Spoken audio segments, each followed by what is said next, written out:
2,000 years later.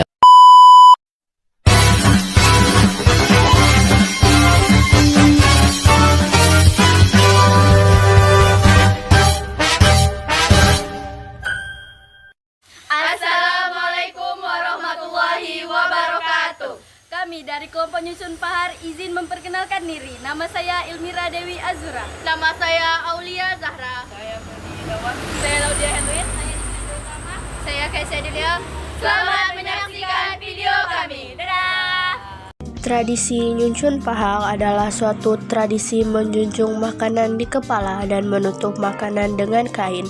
Nyuncun pahang secara peristilah bahasa Lampung terdiri dari dua kosakata, yaitu kata nyucun dan pahang, di mana nyucun berarti meletakkan makanan di atas kepala, sedangkan pahang adalah benda yang terbuat dari kuningan dan sejenisnya berbentuk bulat serta memiliki leher dengan diameter seukuran kepala, yang berfungsi sebagai penyangga kepala saat menjunjung barangan di atas kepala perempuan atau yang dikenal oleh masyarakat lokal Lampung dengan sebutan bebai, sehingga secara harafiah nyucun pahang dapat dikatakan sebagai salah satu kebiasaan masyarakat pesisir untuk menghargai alam ciptaan yang maha kuasa dengan menghargai setiap makanan yang diolah dari beragam hasil alam dan menjalani kebersamaan antara sesama manusia.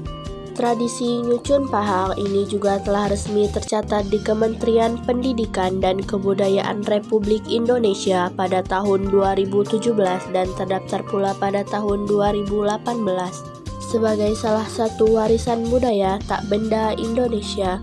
Potret tradisi penghargaan atas alam semesta melalui junjungan dan menata makanan oleh masyarakat Lampung pesisir itu tetap terjaga kelestarian dan kesinambungan pada berbagai kesempatan, yaitu saat berlangsungnya acara adat ngejalang kubur atau yang biasa disebut dengan ziarah kubur, ngejalang balak, ngejalang masjid, dan nayuh.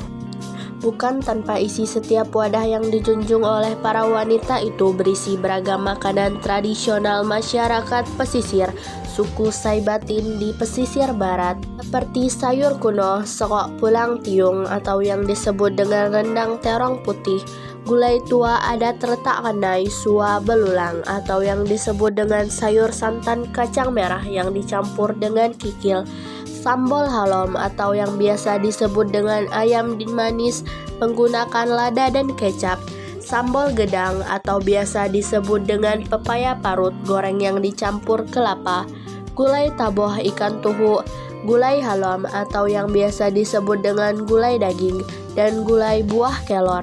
Selanjutnya, nasi putih, buah-buahan, sehingga kue tradisional seperti kue tat dan kue cucur tersusun berputar meramaikan sajian di atas pahang yang ditutup dengan tudung berwarna merah menyala dengan sulaman benang emas tapis dengan motif khas pesisir barat yang disebut juga dengan sebutan tuala. Satu porsi makanan dalam pahang dapat dinikmati dua orang dengan aturan duduk antara orang harus berhadapan. Dalam tradisi makan bersama itu, selain beragam jenis kuliner kuno, peninggalan nenek moyang yang tersaji, ada sejumlah peralatan pelengkapan lain, salah satunya kasur alas duduk yang terhiasi tapis di bagian depan kasur yang disebut dengan kasur kepundak.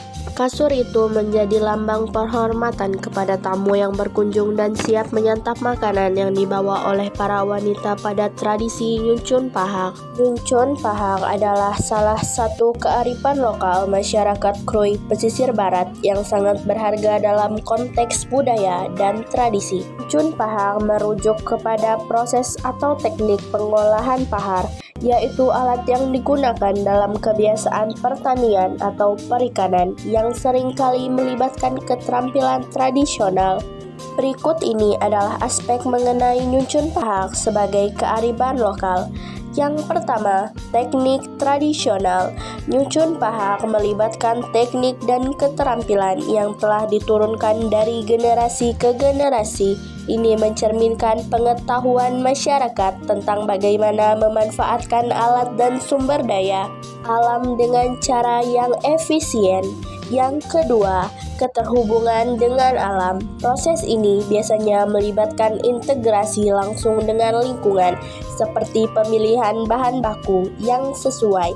Ini menunjukkan pemahaman yang mendalam tentang ekosistem lokal. Yang ketiga, nilai sosial dan budaya. Yuncun Pahang sering dilakukan secara kolektif, melibatkan anggota keluarga atau komunitas. Kegiatan ini menguatkan ikatan sosial dan rasa kebersamaan di antara masyarakat. Yang keempat, pendidikan dan pembelajaran. Generasi muda dari generasi sebelumnya melalui praktik langsung. Ini membantu menjaga keberlanjutan pengetahuan dan keterampilan tradisional. Yang kelima, keberagaman budaya. Kegiatan ini memperkaya warisan budaya masyarakat Krui dan menjadikan bagian dari identitas lokal. Sekian video penjelasan tentang Pahar dari kami. Kami siap menerima semua pertanyaan kecuali kenyataan bahwa kita hanya sebatas teman. Kami akhiri. Wassalamualaikum.